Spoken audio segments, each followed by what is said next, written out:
Hello and welcome to episode 29 of Linux After Dark. I'm Joe. I'm Chris. I'm Gary. And I'm Dalton. Yeah, good to talk to you again, chaps.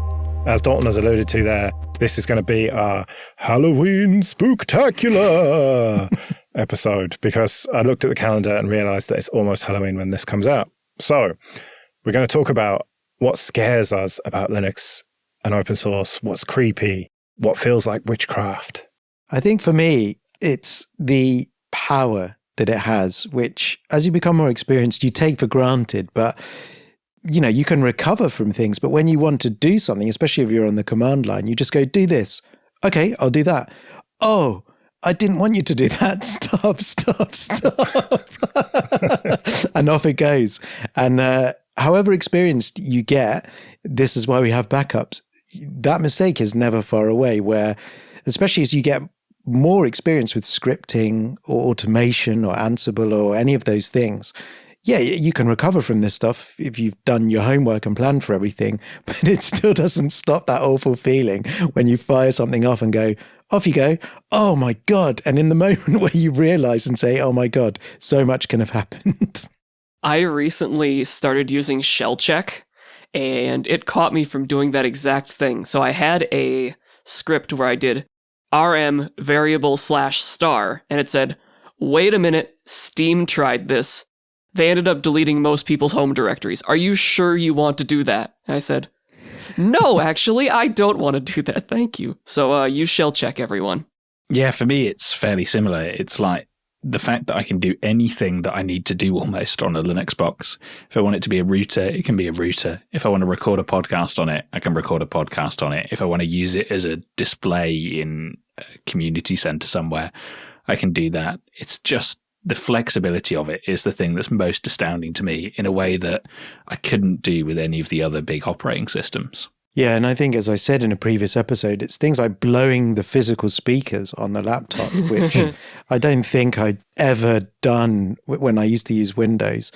And if we go back far enough, breaking monitors, there was actually a kernel. And if you saw a recent kernel release, if you were on a very up-to-date kernel, that had to be very rapidly scaled back because it broke LCD screens because of the way that the hardware was affected by it.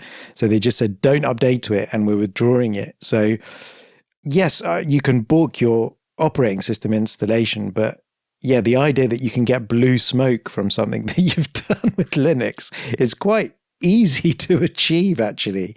So it is quite scary, and you kind of forget about it until you do something that reminds you of that. But then you're trying to do the other thing where you want to write to a file system, or you want to actually erase a hard drive under Windows. Yeah, right. That ain't happening. But you can do it really easily under Linux. This is true, and there's no user access control prompts.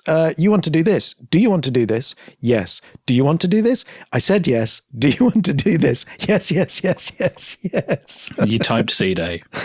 Tough.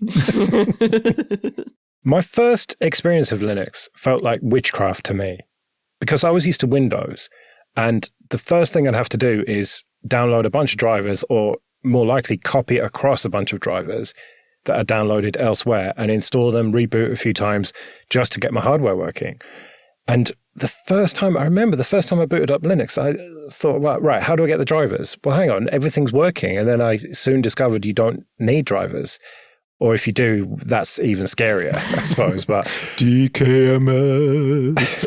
Oh, no. But just that idea that, everything's just going to work, that just felt like witchcraft to me.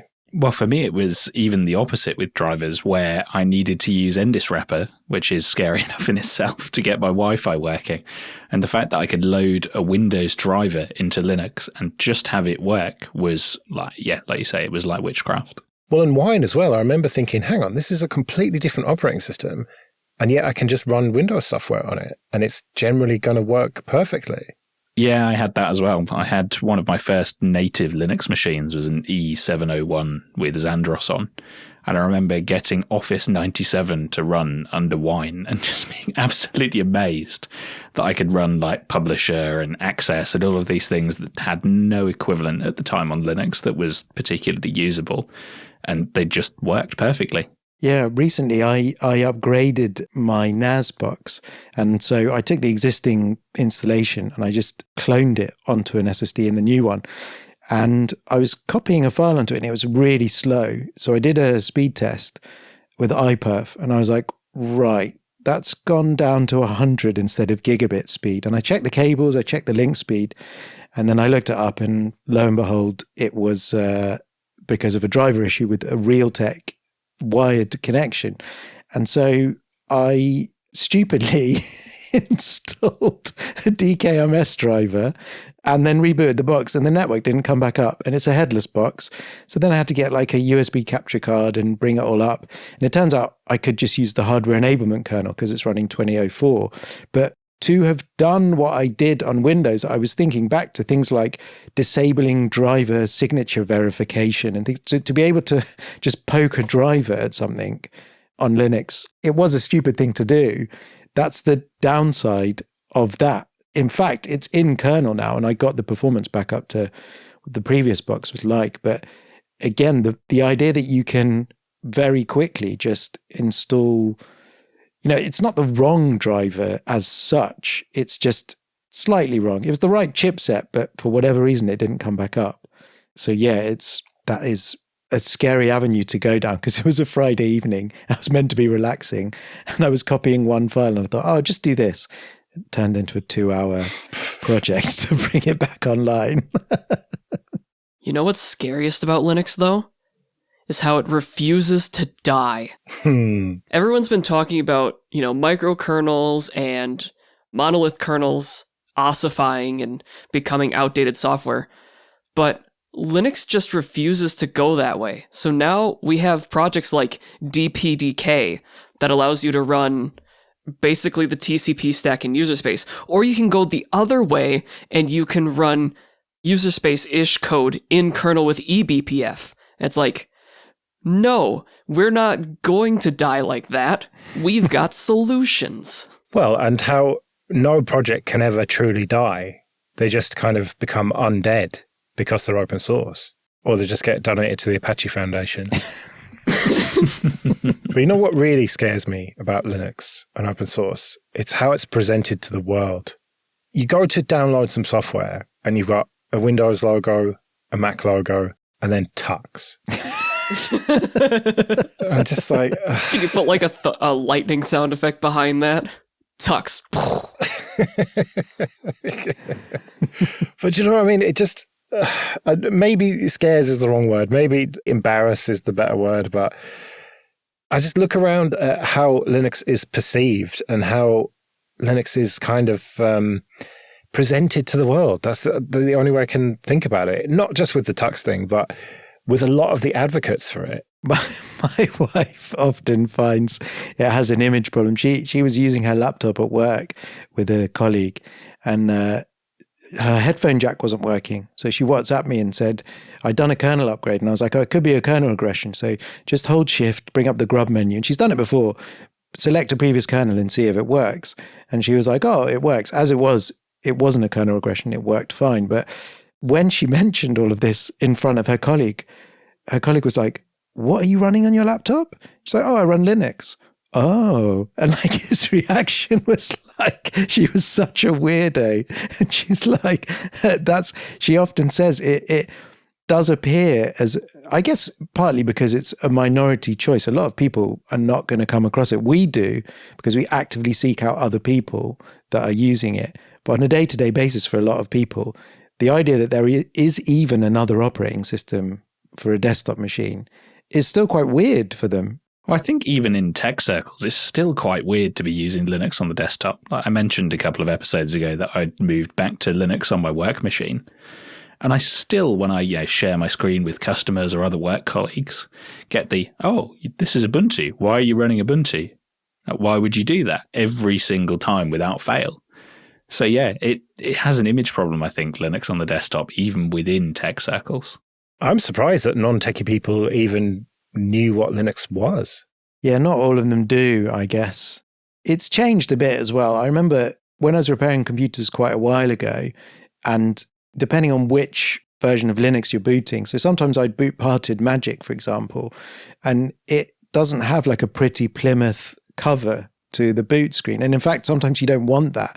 Someone's given you their laptop and they're like, it's not working. You want to see it in it so you can look at, it might halt on something that's useful. But when someone sees you do that to their computer, like they think you're in a TV series, as text scrolls by and they're like, what are you doing to my computer? What are you doing? Like, no, this is very, very useful. So it's getting better. It is a lot prettier these days, but I guess it hasn't always strived to be presented well either necessarily. Don't know if that's fair. Well, there is no it, is there? There's just loads of different distros, and some have aimed to be pleasing on the eye, but I think ultimately most haven't. Some are just XFCE. Yeah, exactly. The ones that want to look really good are XFCE, yeah. Uh-huh. But that leads me to the thing that scares me quite a lot about Linux is the fragmentation of it. You mentioned when you go and download an app, there's the Windows logo and Apple and Tux. And I've had it a few times where I've given a Linux machine to someone, and there was one friend in particular I'd given a Linux machine to before the pandemic started, and they wanted to download Zoom because that's what everyone was doing in early 2020. And they were like, which option do I choose? There's a Red Hat, there's an Ubuntu, there's a Debian, there's a Mint. Like, what do I have? I know I have Linux, but I know which one of these 5 options for Linux that I choose. And I think that's a real problem when you present Linux to neurotypicals, because they just do not understand that there isn't a concept of Linux when it comes down to downloading an application. Well, that's what Shuttleworth and co. tried to solve with Snaps. They tried to make it so that there was just one standard, and obviously XKCD, etc., just ended up with another standard. But that was the dream of Snaps, was that it wouldn't matter what distro you were using, it would just work. It was, but then, like you say, we fragmented again because we end up with Flatpaks, app images, and all the rest of it. I was talking about it today, though. This is what's difficult, is because it depends what you're using as well. Like I personally, I'm not that bothered. I look for the piece of software first, but if I go to the software page, you'll find that different projects say, this is our preferred publishing format. That's where I'm going to go. If the maintainer of a particular piece of software I want to use goes, you go to, click on the download tab along the top of the website and it says, this is our primary packaging format. I'm going to want to access that. And the problem is people make different choices. And so that goal of trying to unify it, you always get people who are like, no, I don't like that unified choice. I'm going to use this other thing. And then you end up following those different things and have everything installed, or at least I do.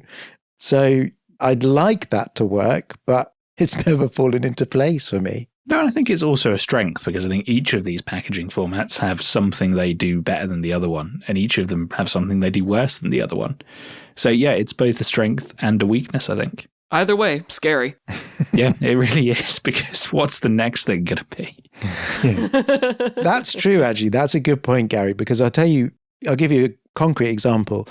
2210 has just come out as we're recording this. And in the release notes, WinPress, because I use Ubuntu Mate, has said Pipewire is now available, but not installed by default. Here are the instructions for installing it. Every time something like that happens, I think, when am I going to have to make the switch to that? And how painful is that going to be? And are the gains I get from it in the long term going to be worth the hassle? And there's that tipping point where you're like, oh, I'm still using Pulse, and lots of instructions I'm reading now assume that Pipewire is your stack. And that's what can sometimes become scary, that you feel like you've got left behind, or you've jumped too early. And either way, things aren't working. But isn't that the point of a distro? You put your trust in them. They hold your hand. When the distro maintainers think that we're ready to move, they will move it in their distros. And unless you're using Fedora, of course, then you're just going to get it way before everyone else. And your job is to test it. But if you're using something like Ubuntu or one of the flavors, then that's the whole point of them, isn't it? Is to make sure you make the shift at the right time. Exactly. Yeah, ultimately, that's what's made me stick with Ubuntu for the last 10 plus years, is that actually I kind of have grown to trust that the decisions they make are generally at a good time. It might feel a little bit weird and disconcerting to move to Pipewire now for me, but I kind of trust that they wouldn't ship it unless they thought it was ready. So one quite spooky thing is either a zombie or a vampire. I'm not sure which, but I'm talking about general purpose x86 computing. Maybe it's not quite dead yet. Maybe it's living dead. I don't know. But either way, that feels like it's going to live on probably for quite some time, because this hardware that we've all got isn't going to just break. And so there will be distros supporting it. But as we move to ARM and possibly RISC-V, where things are just not general purpose, you can't just take one image and boot it on 1,000 different machines. That's quite a scary future to me. Yeah, it concerns me quite a lot. I mean, we've got efforts like Asahi trying to port Linux to the M1 Max, which we don't talk about here, obviously. But it's taken a long time to get something that is anywhere even close to usable for a lot of tasks. Yeah. And that worries me quite a lot. Like you say, Joe, every single piece of hardware that ships, are we going to have to go through this Herculean effort just to get something booting and usable on it? And is that going to leave us on the back foot? And yeah, there have been efforts like ARM server ready and stuff to help out with it. But yeah, it does worry me a little bit as to where that leaves us on the desktop. And although the 12th gen Intel machine I have now is probably going to be good for another 10 years if I really push it, it's not going to be there forever. And at some point, I probably am going to have to pick up an ARM desktop machine. Well, do let us know what you find spooky and scary in the Linux world. You can email us, show@linuxafterdark.net. But we better get out of here. We'll be back in a couple of weeks. But until then, I've been Joe. I've been Chris. I've been Gary. Don't get nightmares when you remember how much Linux is happening in your ISP. See you later.